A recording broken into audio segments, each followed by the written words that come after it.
Bismillahirrahmanirrahim. Assalamualaikum warahmatullahi wabarakatuh. Perkenalkan, nama saya Tasina Fitria dari Program Studi Pendidikan Biologi Universitas Islam Negeri Sunan Gunung Jati Bandung, kelas 2C. Di sini saya akan mempresentasikan tentang sistem peredaran darah manusia melalui media pipchart. Medianya seperti ini. Media ini bisa digunakan jika tidak adanya proyektor di kelas. Media ini saya buat dengan bahan kalender duduk.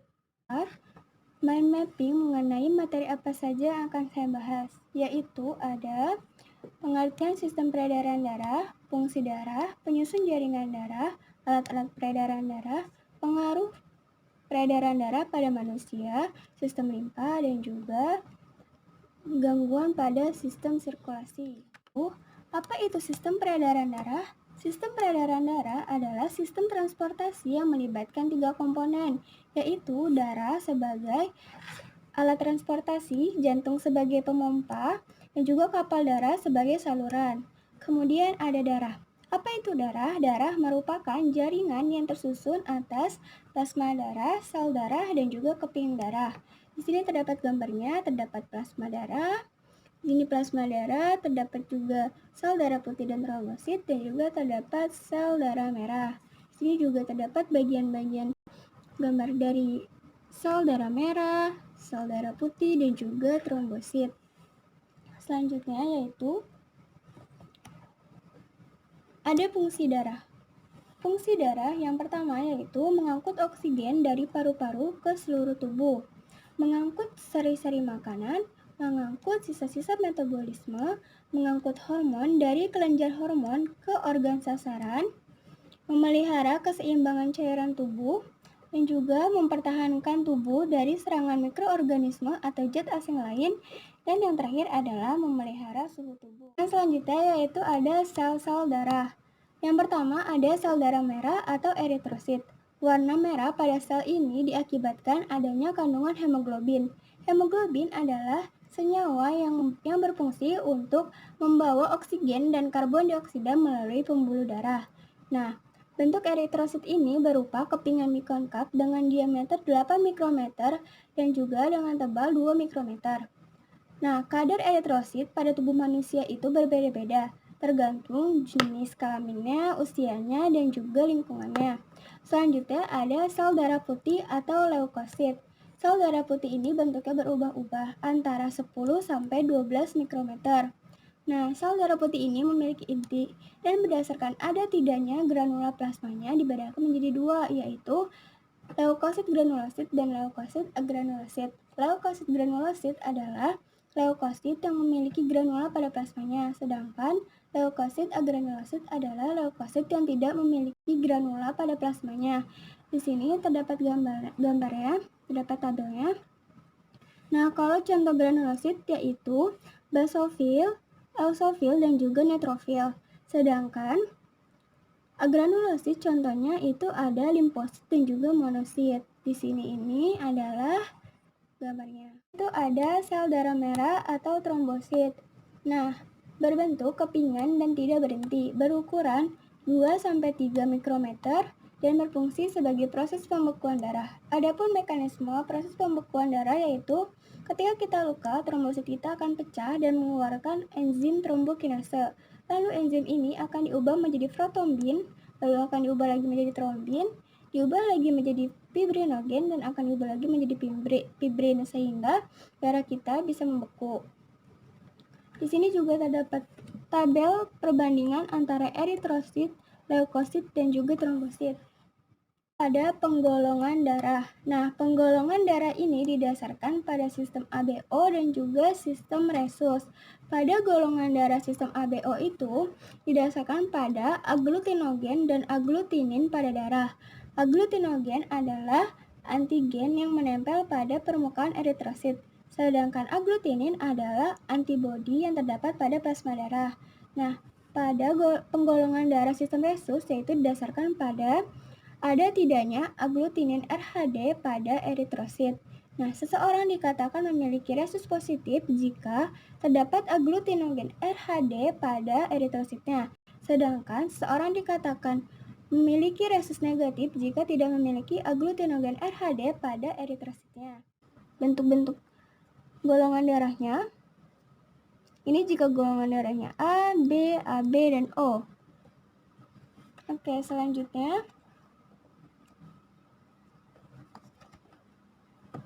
jantung.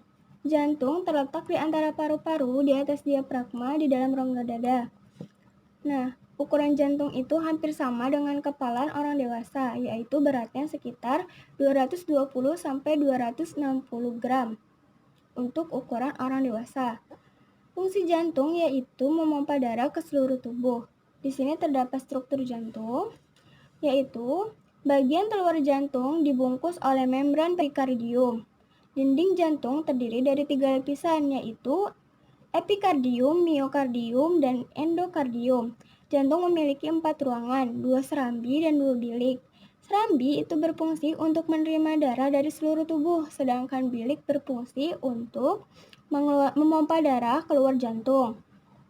Jantung terdiri dari 3 katup atau valvula. Yang pertama ada valvula bicuspidalis yang terletak di antara serambi kiri dan bilik kanan. Yang kedua ada valvula tricuspidalis yang terletak di serambi kanan dan bilik kanan. Dan yang ketiga ada valvula semilunaris yang terletak di antara pangkal aorta dan arteri. Sini ada gambarnya seperti ini. Selanjutnya yaitu ada pembuluh darah. Pembuluh darah merupakan saluran tertutup yang bercabang-cabang. Fungsinya yaitu mengalirkan darah keluar dan kembali lagi ke jantung. Yang pertama ada pembuluh darah arteri. Pembuluh yang pangkalnya ada di bilik jantung. Pembuluh ini berfungsi untuk membawa darah keluar jantung. Nah, adapun macam-macamnya yaitu ada aorta, arteri pulmonalis, dan juga arteri koroner. Aorta adalah arteri yang ukurannya paling besar yang terletak di bilik kiri. Sedangkan arteri pulmonalis adalah arteri yang membawa darah kaya karbon dioksida dari jantung ke paru-paru. Arteri pulmonalis yaitu arteri yang membawa darah kaya karbon dioksida. Sedangkan arteri koroner adalah arteri yang berfungsi untuk memberi makanan dan oksigen untuk sel-sel jantung. Selanjutnya itu ada pembuluh vena. Pembuluh vena ini berfungsi untuk membawa darah kembali ke jantung. Dia terdapat di serambi jantung. Selanjutnya, macam vena. Yang pertama ada vena cava, vena pulmonalis, dan juga vena porta hepatica. Vena cava yaitu vena yang terbesar yang terletak di serambi kanan. Fungsinya yaitu membawa darah kaya karbon dioksida kembali ke jantung. Nah, vena cava ini dibagi menjadi dua, yaitu vena superior dan juga vena inferior. Selanjutnya ada vena pulmonalis, yaitu vena yang membawa darah kaya oksigen dari paru-paru ke jantung. Nah, yang selanjutnya ada vena porta hepatica yang berfungsi untuk membawa darah dari berbagai organ pencernaan dan masuk ke hati. Ada kapiler. Pembuluh kapiler ini memegang peranan penting dalam proses pertukaran zat di dalam tubuh. Nah, ada pun fungsinya yaitu menjadi penghubung antara arteriola dan juga venula, mengambil zat-zat yang dibutuhkan dari kelenjar, menjadi tempat terjadinya pertukaran zat antara darah dan cairan di dalam jaringan, menyaring darah di dalam ginjal, dan juga menyerap zat-zat makanan dari usus. Di sini terdapat pembuluh darah dan juga terdapat perbedaan antara vena dan juga arteri. Nah, jika dilihat dinding vena itu tipis, tapi kalau arteri itu tebal dan elastis. Nah, kalau vena itu terletak di dekat permukaan tubuh, sedangkan kalau arteri itu terletak di dalam tubuh. Nah, alirannya vena itu menuju ke jantung, kalau arteri itu meninggalkan jantung. Nah, tekanannya, vena itu tekanannya lemah, sehingga saat terpotong itu darahnya akan menetes. Sedangkan pada arteri itu tekanannya kuat, sehingga saat terpotong itu tekanan darahnya akan memancar. Sistem peredaran darah ini dibagi menjadi dua, ada sistem peredaran darah besar dan ada sistem peredaran darah kecil. Yang pertama yaitu sistem peredaran darah besar. Itu dimulai dari jantung di bilik kiri, kemudian ke seluruh tubuh, kemudian kembali ke jantung di serambi kanan. Ingat ya, bilik kiri, seluruh tubuh, dan juga serambi kanan. Selanjutnya ada sistem peredaran darah kecil, dimulai dari bilik kanan ke paru-paru dan kembali ke serambi kiri. Nah, di sini terdapat juga gambar sistem peredaran darah manusianya. Nah, selanjutnya ada sistem limpa. Sistem limpa yaitu termasuk dalam peredaran terbuka karena cairan bisa keluar dari limpa dan membasahi daerah di sekitarnya. Adapun fungsi sistem limpa yaitu mengembalikan kelebihan cairan, mengangkut lemak berupa emulsi dari usus ke sistem peredaran darah, mengangkut limfosit dari kelenjar limpa ke sirkulasi darah, menyaring dan menghancurkan mikroorganisme, dan juga penghasil antibodi. Nah, ada komponen penyusun limpa, yaitu ada organ limfa terdiri dari nodus limpa, tonsil, kelenjar timus, dan juga limpa. Pembuluh limpa dengan ciri-ciri berupa venanya kecil, transparan, berdinding tipis, terbuka di ujung-ujungnya, dan juga memiliki kapiler limpa. Cairan limpa adalah cairan di jaringan yang mampu diserap ke dalam kapiler limpa. Yaitu ada gangguan pada sistem sirkulasi. Yang pertama ada anemia, hemofilia, talasemia, hipotensi, hipertensi, dan juga trombus. Anemia yaitu keadaan di mana jumlah eritrosit di dalam hemoglobin di bawah batas normal.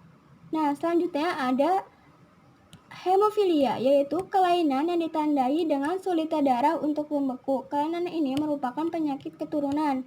Selanjutnya ada talasemia, yaitu kelainan pada bentuk eritrosit, sehingga pada penderita talasemia, eritrositnya itu mudah rusak, rapuh, dan kurang optimal darah dalam mengangkut oksigen. Selanjutnya ada hipotensi, yaitu keadaan di mana tekanan darah pada arteri menurun sampai di bawah batas normal atau biasa kita kenal dengan darah rendah. Selanjutnya ada hipertensi, yaitu tekanan darah pada arteri meningkat di atas batas normal atau biasa kita kenal dengan darah tinggi. Yang terakhir ada trombus, yaitu adalah kelainan di mana terdapat gumpalan darah yang menyumbat pembuluh arteri.